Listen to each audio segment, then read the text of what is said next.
கர்த்தரின் ஆவி குறுகி இருக்கிறதோ? அவருடைய கிரியைகள் இவைகள் தானோ?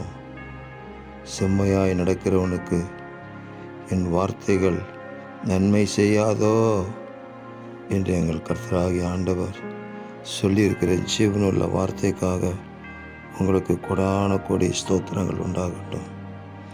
உம்முடைய ஆவி குறுகி இருக்கவில்லை. உம்முடைய கிரியைகள் மகத்துவமும் ஆச்சரியமானவைகள்.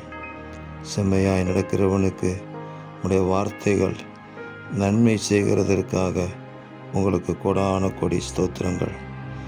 கர்த்தருடைய ஆவி எங்கேயோ அங்கே விடுதலையும் உண்டு என்று எழுதப்பட்டிருக்கிற வேத வாக்கியத்தின்படி கர்த்தருடைய ஆவியின் கிரியை பலத்த விதமாக இந்த பூமியிலே எங்களை கொண்டு வெளிப்படட்டும் என்று நாங்கள் ஜெபிக்கிறோம்.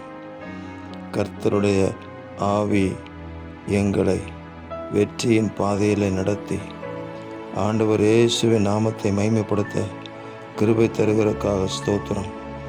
ஆவி ஆத்மா சரீரத்தில் விடுதலையும் ஜெயத்தையும் கொடுக்கிறதுக்காக நன்றி. அநேகரை விடுவிக்கிற கருவிகளாக எங்களை மாற்றுகிறதற்காக ஸ்தோத்திரம். இரட்சகர் இயேசுவின் நாமத்தில் ஜெபிக்கிறோம் பிதாவே. ஆமேன், ஆமேன், ஆமேன்.